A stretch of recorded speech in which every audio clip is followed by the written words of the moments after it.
هو ده بقى ارخص من الجبنه والله. بص سامع الصوت؟ سامع؟ هو ده اللي احنا بنحكي فيه. بص يا باشا، سمكتك الحلوه. السلام عليكم. وعليكم السلام.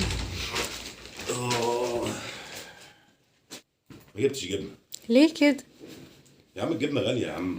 بقول للراجل عايز ربع جبنه ولانشون ومارتا وتركي، لقيته بيقول لي 250 جنيه.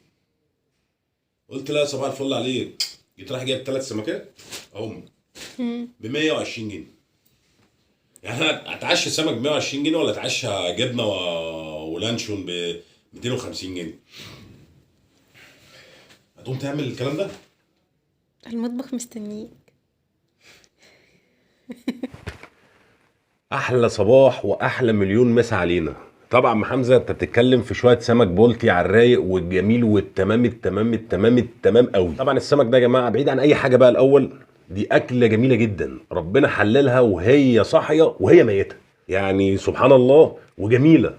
السمك ده ناس يعني بتحبه بطريقه جامده جدا، وانا واحد منهم. يعني السمك بتاعي انا جايبه نضيف وتمام، يعني انا بجيبه من المحل نضيف زي ما انتم شايفين كده اهو. انا باخده منه بالطريقه دي، ما بنضفش انا في المطبخ بتاعي ولا الجو ده. انا بجيب اي حاجه بالذات ليها علاقه بالسمك والزفاره بتتنضف في المحل بتاعها. الخلطه بتاعتك ايه يا عم حمزه عشان هتقلي لنا شويه سمك ازاي؟ معاك ايه يعني؟ بص يا صاحبي، معايا ليمونتين اهم، نص طماطمايه ونص قرن فلفل حار، معاه ما يقارب الخمس ست فصوص توم كبار، معايا خضره شويه كزبره كده صغيرين كده. بقى انت يا عم حمزه هتعمل اجرام بالكلام ده، ابو الاجرام كمان. يلا بينا نشوف هنبدا ازاي. هعمل ايه بقى انا في السمك عشان برضو يشرب من التتبيله المجرمه اللي انا هعملها دي؟ هفتحه كده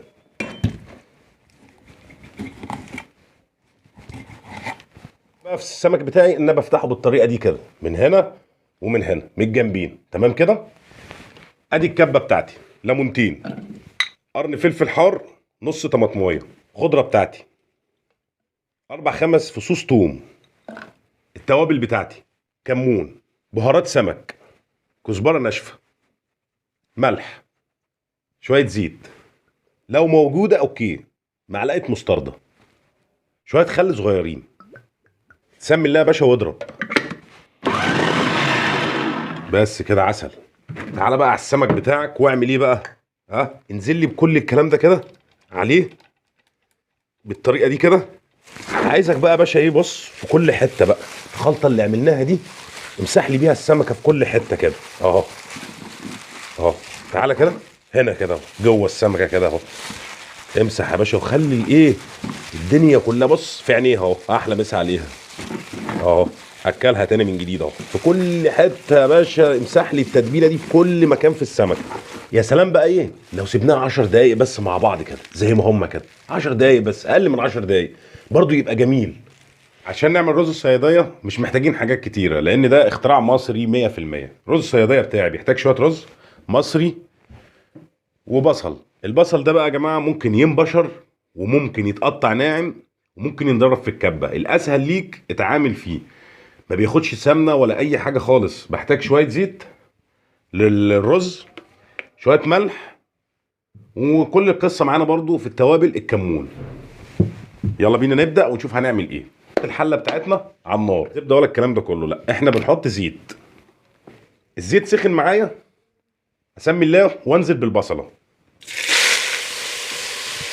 البصله هتدي معاك كذا درجه في اللون، انا دلوقتي هعرفك اخر درجه في اللون ايه هي اللي تعتمدها. ما بحطش اي توابل مع البصله ولا اي حاجه خالص عشان ما تمررش معايا في الرز.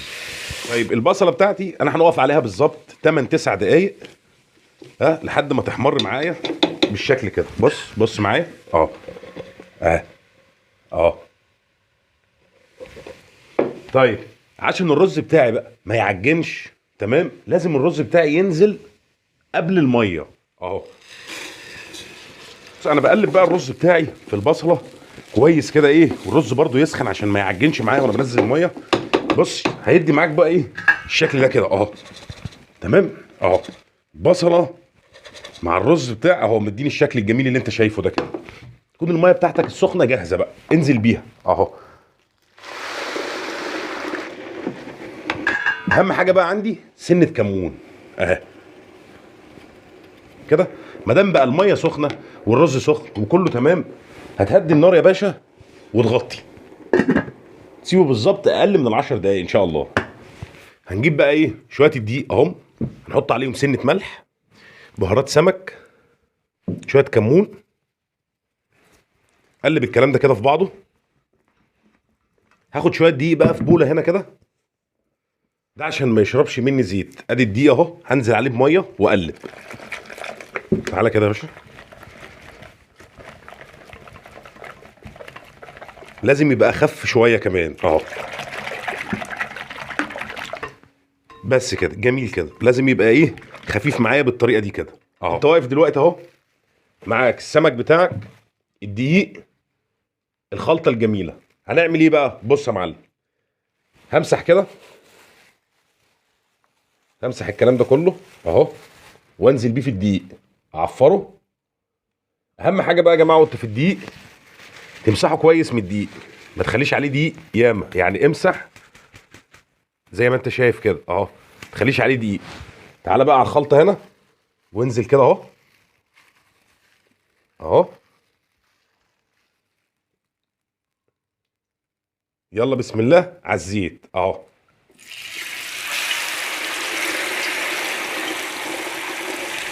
تمام كده. اللي بعده اهو، بمسح كده اهو، بعفر في الدقيق اهو على الرايق والجميل كده واحنا مع بعض. امسح الدقيق كويس، انزل بيه هنا اهو، اسيبه يتصفى اهي. تعالى يا باشا هنا وانزل اهو. طبعا انت هتقلبه في الزيت، الجنب من تحت يستوي، قلبه عادي جدا، مش لازم يعني اغطسه في الزيت خالص يعني يا جدعان، الزيت غالي. بسم الله ننزل اهو، اديله بقى سنه الخضره من فوق كده اهي، شريحتين الليمون الحلوين، ويلا بينا نروح على السفره. هتاني برضه اهو، شريحتين الليمون. روح يا باشا على السفره يلا اهو. بص بقى على الرز، اللهم صل على النبي اهو. على كده يا باشا اهو، ادي الرز بتاعه اهو يا باشا.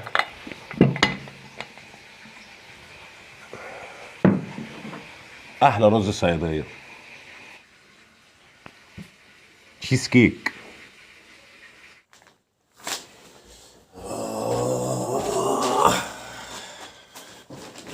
اهو ده بقى ارخص من الجبنه والله.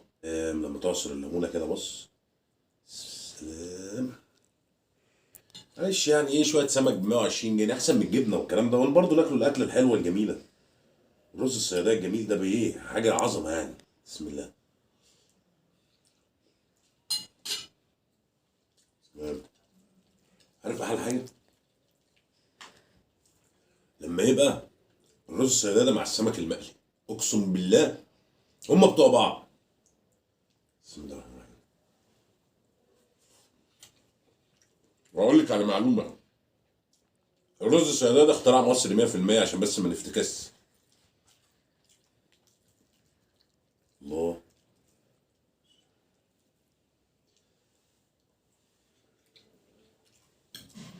جامد جدا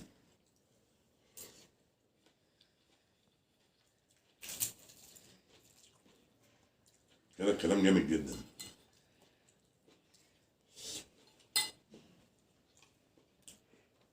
تعالى كده يا باشا، بص سامع الصوت؟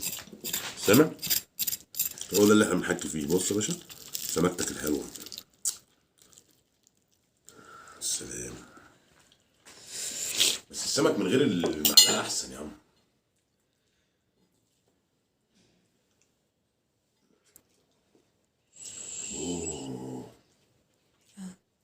احلى مسا عليكم، اشوفكم في وصفه جديده حبايب قلبي.